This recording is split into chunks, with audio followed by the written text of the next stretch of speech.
우리 생활에서 무선 통신이라고 불리는 모바일이 없었다면 우리는 지금 어떻게 살아가고 있을까요? 모바일이 없었다면 우리는 지금 어떻게 살아가고 있을까요? 현대인의 삶에서 절대로 빠뜨릴 수 없는 것이 바로 모바일입니다. 한시도 손에서 놓을 수도 없고 한시도 눈을 뗄 수 없게 만드는 디자인으로 모든 정보를 언제 어디서든지 접할 수 있는 무궁한 장점이 있는 기기죠. 그런데 이 기기가 거짓을 만드는 것에도 아주 능하다는 것을 알고 계십니까? 어떠한 것이든 장점이 있다면 단점도 있는 법입니다. 그 단점 때문에 사용하지 않을 수는 없죠. 그렇다고 단점 때문에 장점이 더 크게 부각되지 못한다고 하면 또한 그것을 사용할 이유 역시 없습니다. 그럼에도 부득불 우리가 사용하는 이유는 어디에 있는 걸까요?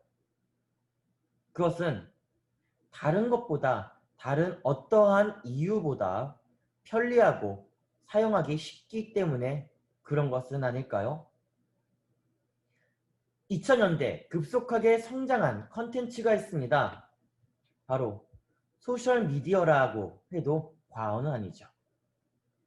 이것을 통해서 그동안 만나지 못했던 사람들이 네트워크 공간에서 만나게 되었고 새로운 소식을 접하는 것을 아주 힘들어했던 이들에게는 냉수와 같은 시원함이 있었습니다. 그리고 자신의 생각과 일기 등 여러 내용들을 공유함으로써 새로운 직업을 만들기도 했죠. 여러분들이 잘 알고 있는 것처럼 브런치라는 홈페이지에서 작가로 등단한 사람도 있고 네이버 블로그나 카페를 통하여서 또는 웹툰 작가가 된 사람들도 많이 있습니다. 그 가운데서도 모든 이들이 이 프로그램에 대해서 잘 알고 있을 거라 생각합니다. 하버드 대학을 다녔던 한 청년이 동문들을 관리하기 위해서 만들었던 한 프로그램이 세상을 아주 떠들썩하게 만들어 놓았죠. 바로 페이스북입니다. 이 네트워크는 긍정적이든 부정적이든 매체와 사회 그리고 정치 등 현대사회에 아주 큰 영향을 끼친 시대적인 패러다임인 것은 분명합니다. 또한 그 안에서 새로운 시도들도 많이 나타났죠. 바로 카드뉴스와 영상 콘텐츠들의 업로드입니다. 카드뉴스가 뭡니까? 방대한 분량의 뉴스의 내용을 단 몇 장의 이미지와 내용을 통하여서 압축된 내용들을 익히는 것이 바로 카드뉴스고 영상 콘텐츠는 우리가 잘 알고 있는 것처럼 픽슬러나 유튜브 또는 아프리카 TV 등과 같은 영상 방송 또는 개인 방송과 같은 콘텐츠입니다. 다시 얘기하면 카드뉴스와 영상 콘텐츠는 텍스트 중심에서 이미지로 그리고 영상으로 옮겨가고 있다라고 볼 수가 있는 거죠. 심지어 짧고 압축적으로 전달시키기에는 아주 효과적인 컨텐츠라고도 할 수가 있습니다. 하지만 짧을수록 핵심을 놓칠 수도 있다는 것 그리고 이로 인하여서 역효과를 일으킬 수 있다는 것을 아십니까? 항상 패러다임에는 풀지 못하는 사슬이 존재합니다. 그 사슬은 어느 시대에나 동일하다라고 볼 수가 있죠. 바로 그 풀지 못하는 사슬은 거짓, 바로 페이크라는 것입니다. 과거든 현재든 또한 미래든 거짓이라는 사슬은 풀기 너무나 어렵습니다. 아무리 잘 풀어보려고 해도 계속해서 꼬여만 갑니다. 풀리지가 않습니다.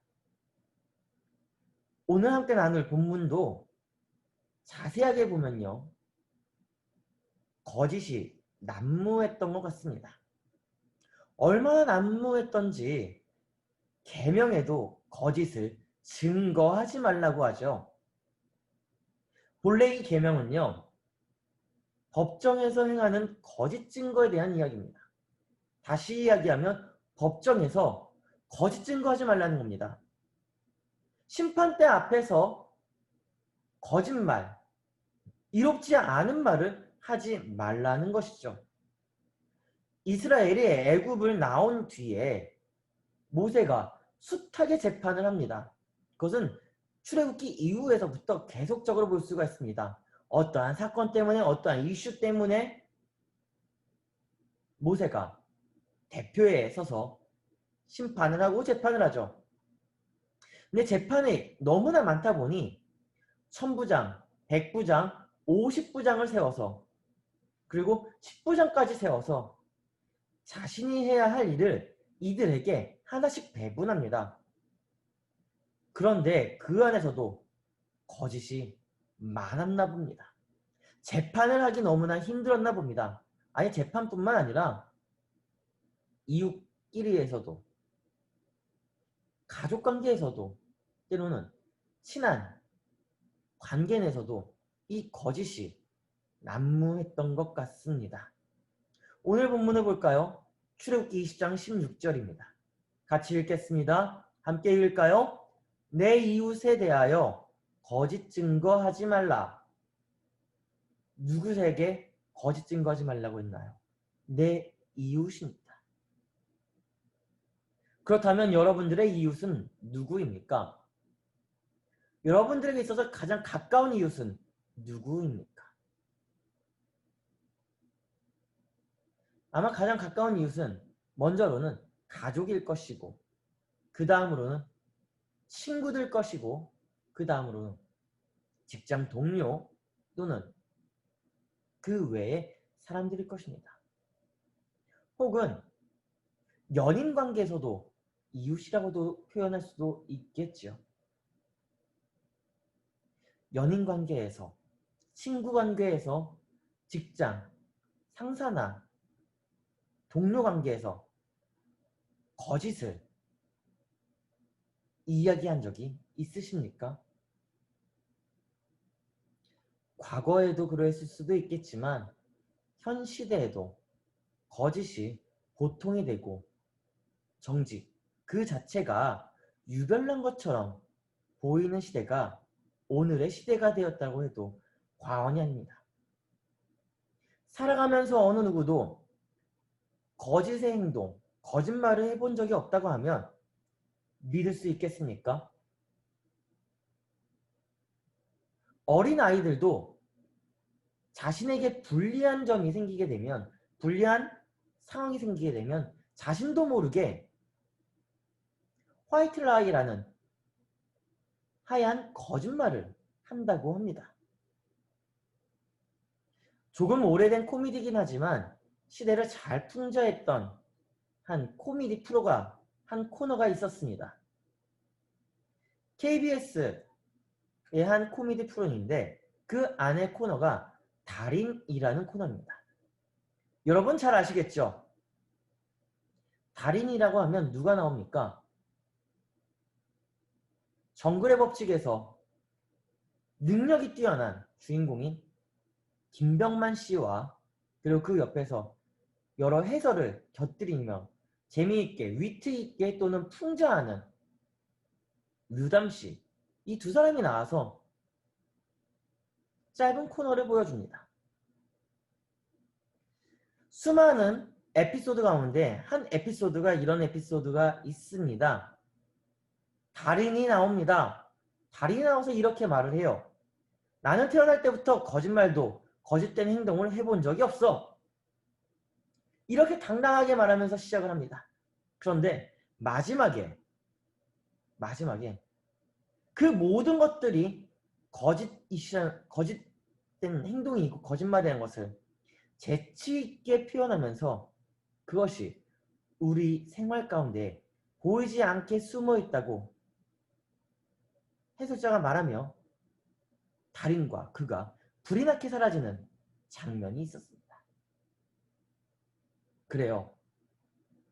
아무리 선의의 거짓말이라고 한다고 해도 거짓은 거짓입니다. 누군가의 마음을 안심시켜주기 위해서 그 이야기를 던졌다 하더라도 거짓은 거짓이죠. 거짓이 많아지게 되면 서로가 서로를 믿기 어려워집니다. 의심만 하게 됩니다. 마치 피노키오 증후군처럼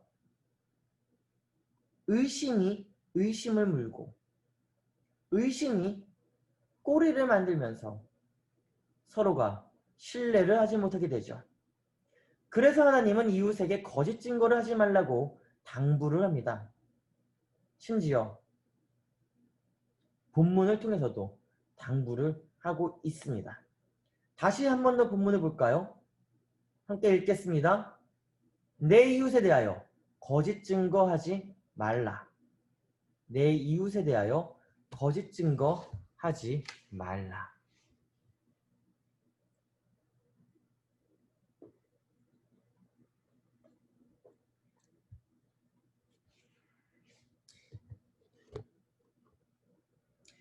지난주에 함께 나누었던 내용 중 이 사람을 기억하고 계십니까? 에드워드 윌리엄 보크말입니다. 기억을 하고 있을지 또는 기억에서 잊어버렸는지는 모르겠지만 이 사람은 미국의 수많은 언론인 중 한 사람이며 가장 유명한 사람이기도 합니다. 그가 어린 시절 할아버지의 충고를 마음에 담고 미국으로 이민 와서 보스턴의 한 귀퉁이에서 신문을 판매합니다. 그러다가 한 신문사에 취직하게 되고 19대 대통령 헤이스의 연설을 취재하면서 실제 원고를 대통령을 통해서 받아서 가지고 나와 자신이 속한 소속의 신문사에 그 원고 전문을 보도하게 되었는데 보도하면서 그가 한 말이 이 말입니다. 내가 어디로 가든지 그곳에 내가 있기 때문에 어떠한 모양으로라도 보다 더 나아지게 하기를 힘써라. 이 말의 첫 말은 할아버지가 그에게 남긴 말입니다. 유언과 같이 남긴 말입니다. 가장 중요한 것은 나를 통해 달라지게 하는 것. 바로 더 나아지게 하라는 그 말. 그렇습니다. 나를 통해서 달라지게 하는 것. 오늘 우리에게 가장 중요한 일임에는 분명한 사실입니다. 우리가 어디에 있으면서 어떠한 삶의 모습을 보여주냐에 따라 내 주위의 환경과 사람이 분명 달라지게 되어 있습니다. 다시 이야기하면 내가 어떻게 행동하냐에 따라서 내가 어떠한 모습을 보여주냐에 따라서 나도 그 사람도 사회가 달라진다는 것이죠. 그러므로 오늘의 시대를 우리가 읽고 보고 느낄 수 있어야 됩니다. 다시 얘기하면요. 이 시대를 읽을 수 있어야 되고 오늘의 이 시대를 같이 나누고 절충할 수 있는 지혜도 가져야 된다는 것입니다. 디지털 세상에선 내 목소리, 우리의 목소리를 낼 수 있다는 것. 그만큼 이 사회가 개방되어 있다는 것을 증명하고 있는 것이고 이렇게 개방되어 있는 사회에서 사람과 사람 그리고 사회의 올바른 연결을 통한 공감대를 만드는 것 역시 우리의 책임과 의무가 담겨져 있다는 것입니다. 권력을 가지고 있다고 해서 정치력을 가지고 있다고 해서 누군가에게 약자에게 시키기만 하는 것이 아니라 서로의 목소리를 듣고 이 개방된 사회에서 그들의 목소리에 공감대를 형성할 수 있게 만들어낸 것이 우리의 책임과 의무라는 것이죠. 그렇다면 여러분들은 그 책임과 의무를 여러분의 그 사회에서 다하고 계십니까? 오늘 본문 16절에서 나오고 있는 것처럼 이웃에 대하여 거짓 증거하지 않으면서 책임과 의무를 다하고 있느냐라는 것입니다. 마지막으로 한 가지 이야기만 하고 마치려고 합니다. 미디어 리터러시라는 이 주제를 가지고 벌써 8주 정도 된 것 같습니다. 이 주제를 잡고 많이 고민했습니다. 무엇을 이야기해야 될지, 본문에서 어떻게 가지고 나와야 될지, 그리고 본문을 통해서 이 사회를 어떻게 이야기를 해야 될지 참 고민이 많았습니다. 이 주제를 가지고 함께 나누면서 하나의 포커스를 맞춘 것이, 우연찮게 맞춰버린 것이 바로 거짓이라는 겁니다. 그만큼 우리 사회가 거짓을 잘 포장해서 진실처럼 보이게 하느냐가 우리에게, 이 사회에게 무기로서 나타나고 있기 때문에 포커스를 거짓에 맞출 수밖에 없었던 것 같습니다. 그렇다면 신앙을 가지는 우리에게 있어서 가지고 있는 무기는 무엇입니까? 힘과 권력과 정치력을 가지고 있는 보편적인 대다수의 사람들은 가장 큰 포커스를 거짓에 두고 있습니다. 근데 본인은 거짓이라고 이야기를 하지 않지요. 본인은 그것이 진실이라고 말을 합니다. 왜요? 그렇게 보여야지만 나의 무기가 될 수 있고, 그렇게 보여야지만 우리가, 그 사회가 우위에 점쳐질 수 있기 때문에 그렇습니다. 하나님은 이웃에게 거짓을 말하지 말라고 했습니다. 말뿐만 아니라 행동도 역시 거짓된 행동을 보이지 말라고 했죠. 그래서 하나님 그 자체가 진실입니다. 그렇습니다. 신앙을 가지고, 믿음을 가지고 그리스도 예수를 따라 살아가는 사람들은 이제 그 진실을 나 스스로가 증명해야 하는 시대가 온 것입니다. 진실. 이 진실은 우리 모두를 자유하게 합니다. 하지만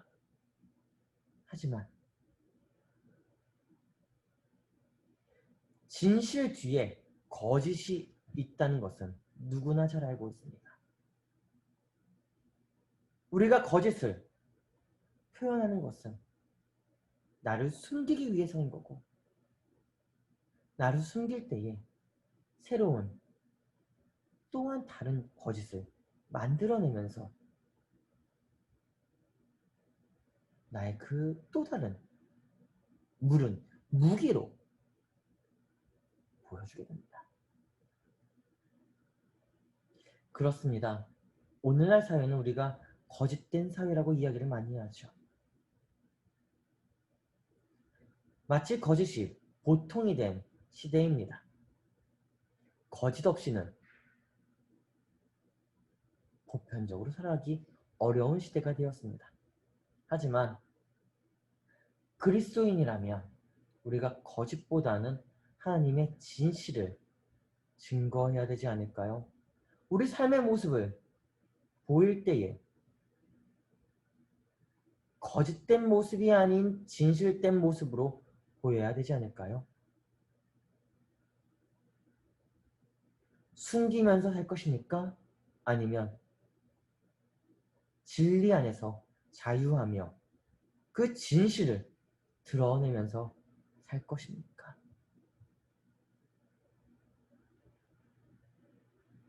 내 이웃에 대하여 거짓 증거하지 말라는 10계명 가운데 제9계명의 말이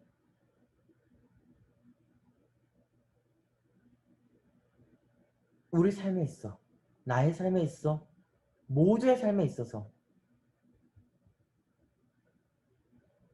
변화로 일으키기를 주님의 이름으로 축복합니다. 우리 모두 진리 안에서 자유롭게 살아가는 하나님의 사람들이 되기를 주님의 이름으로 축복합니다. 기도하겠습니다.